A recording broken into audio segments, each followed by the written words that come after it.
पाठ 23 वाच्य। देखो अनन्या, पक्षियों को दाना डाल रही है। पक्षियों द्वारा दाना चुगा जा रहा है। उधर एक पक्षी है, लगता है उस पक्षी से चला नहीं जाता। तभी वह ठीक से दाना नहीं चुग पा रहा है। हम उसे पक्षियों के अस्पताल ले जाते हैं। चलो। लगता है इन सब बच्चों को पक्षियों से बहुत प्यार है, लेकिन ऐसा भी लग रहा है कि बच्चे बातों बातों में वाच्य का खेल खेल रहे हैं। आइए जानें। पहले वाक्य में कर्ता प्रमुख है, अतः वाक्य की क्रिया के लिंग और वचन उसी के अनुसार प्रयोग हुए हैं।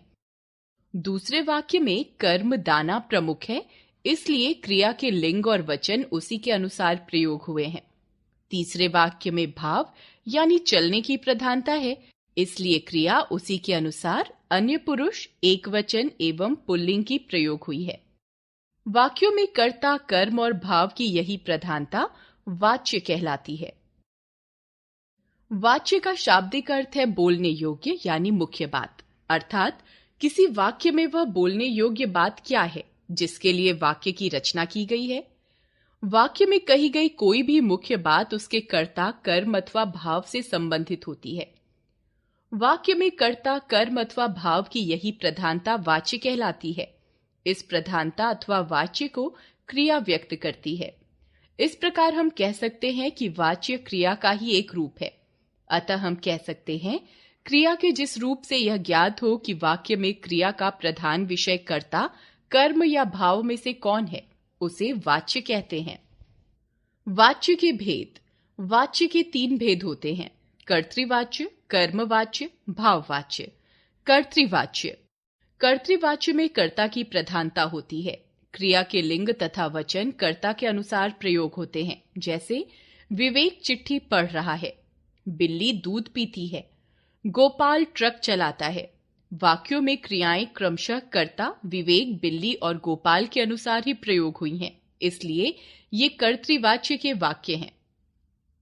कर्तृवाच्य में अकर्मक और सकर्मक दोनों प्रकार की क्रियाओं का प्रयोग होता है, जैसे बच्चा हंसता है, अकर्मक क्रिया, बच्चा दूध पीता है, सकर्मक क्रिया। ध्यान दीजिए, कर्तृवाच्य में जहां पर कर्ता के साथ ने परसर्ग का प्रयोग किया जाता है, वहां पर क्रिया कर्ता के अनुसार नहीं बल्कि कर्म के अनुसार प्रयोग की जाती है, जैसे गीता ने पाठ पढ़ा, गीता ने रोटी खाई। यहां वाक्यों में कर्ता गीता एक ही है, किंतु क्रियाएं पढ़ा और खाई कर्म के अनुसार प्रयोग हुई हैं। कर्मवाच्य। कर्मवाच्य में कर्म की प्रधानता होती है। क्रिया के लिंग व वचन कर्म के लिंग व वचन के अनुसार प्रयोग होते हैं, जैसे किसान द्वारा फसलों को सींचा जा रहा है, विकास द्वारा ब्रेड मक्खन लाया गया है।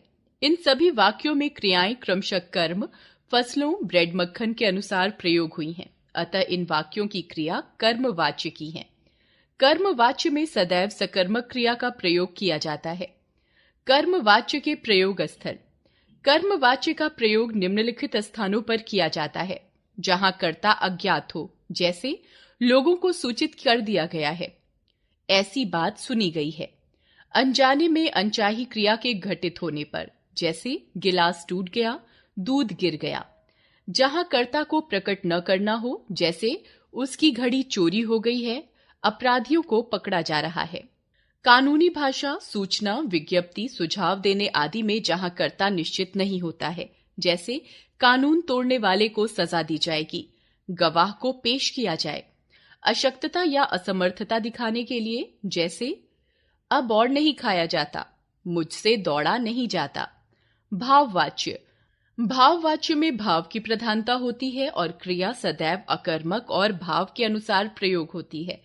भाववाच्य में क्रिया सदैव अन्य पुरुष, एकवचन की प्रयोग की जाती है, जैसे चलो घूमा जाए, अब और गर्मी नहीं सही जाती, पक्षियों से उड़ा जा रहा है। इन वाक्यों में क्रिया कर्ता और कर्म के अनुसार नहीं बल्कि भाव के अनुसार अन्य पुरुष, एकवचन में प्रयोग हुई है, अतः ये भाववाच्य के वाक्य हैं। भाववाच्य के प्रयोग स्थल। भाववाच्य का प्रयोग निम्नलिखित स्थानों पर किया जाता है: कर्ता के अनुपस्थित होने और अक्सर असमर्थता या विवशता प्रकट करने के लिए नहीं के साथ भाववाच्य का प्रयोग किया जाता है, जैसे अब चला तक नहीं जाता, बच्चे से रोया नहीं गया। जब वाक्य में नहीं का प्रयोग नहीं होता है और मूल कर्ता जन सामान्य होता है, जैसे गर्मियों में खूब नहाया जाता है, ईद पर खूब सिवैयां बनाई जाती हैं। वाच्य परिवर्तन, कर्तृवाच्य से कर्मवाच्य में परिवर्तन। कर्तृवाच्य से कर्मवाच्य में वाक्य को बदलते समय इन बातों पर ध्यान देना चाहिए। कर्ता व कर्म का स्थान परिवर्तन होता है, यह परिवर्तन नहीं भी किया जाता, जैसे खाना लड़की द्वारा खाया जाता है, लड़की द्वारा खाना खाया जाता है। कर्ता के बाद से, द्वारा, के द्वारा जोड़ा जाता है। कर्म के साथ लगी विभक्ति हटा दी जाती है। प्रायः क्रियाओं में जा प्रत्यय का प्रयोग किया जाता है। उदाहरण, कर्तृवाच्य, कर्मवाच्य। रमा ने तस्वीरें बनाई, रमा द्वारा तस्वीरें बनाई गई। वह सड़क किनारे पत्थर तोड़ रही थी, उसके द्वारा सड़क किनारे पत्थर तोड़े जा रहे थे।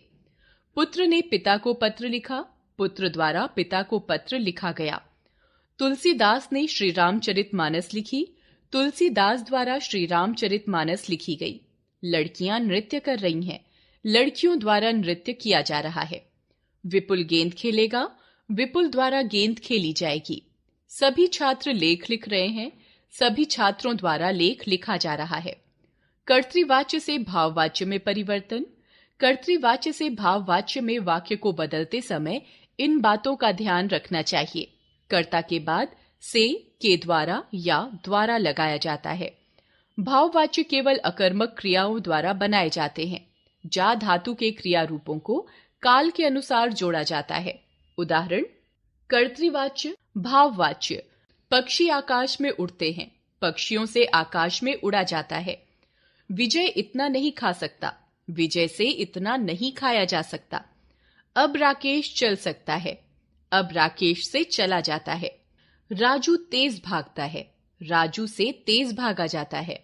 इतनी धूप में हम नहीं खेलते, हमसे इतनी धूप में नहीं खेला जाता। कर्मवाच्य से कर्तृवाच्य में परिवर्तन। उदाहरण, कर्मवाच्य, कर्तृवाच्य। प्रतियोगिता में प्रथम आने वाले विद्यार्थी को पुरस्कार दिया जाएगा। प्रतियोगिता में प्रथम आने वाले विद्यार्थी को पुरस्कार देंगे। कल बच्चों द्वारा घर की सफाई की जाएगी, कल बच्चे घर की सफाई करेंगे। दीपावली पर घरों और बाजारों को खूब सजाया जाता है। दीपावली पर घरों और बाजारों को खूब सजाते हैं। आज छात्रों द्वारा साक्षरता अभियान के तहत रैली निकाली गई। आज छात्रों ने साक्षरता अभियान के तहत रैली निकाली। गरीबों को स्वयंसेवकों द्वारा कंबल बांटे गए। स्वयंसेवकों ने गरीबों को कंबल बांटे। सरकार द्वारा बाढ़ पीड़ितों की सहायता की जा रही है। सरकार बाढ़ पीड़ितों की सहायता कर रही है। याद रखें, क्रिया के जिस रूप से यह जाना जाए कि वाक्य में कर्ता, कर्म या भाव में से किसकी प्रधानता है, वाच्य कहलाता है। वाच्य के 3 भेद होते हैं, कर्तृवाच्य, कर्मवाच्य और भाववाच्य। कर्तृवाच्य की क्रिया अकर्मक, सकर्मक दोनों हो सकती हैं। कर्तृवाच्य में कर्ता के साथ ने पर सर्ग लगा होने पर क्रिया कर्म के अनुसार प्रयोग होती है, कर्ता के अनुसार नहीं। कर्मवाच्य में क्रिया कर्म के अनुरूप होती है, इसलिए हमेशा सकर्मक होती है। भाववाच्य में भाव की प्रधानता होती है और क्रिया सदैव अन्य पुरुष एकवचन पुल्लिंग में होती है। कर्तृवाच्य को कर्मवाच्य और भाववाच्य में बदलते समय कर्ता के साथ से, द्वारा या के द्वारा लगाया जाता है।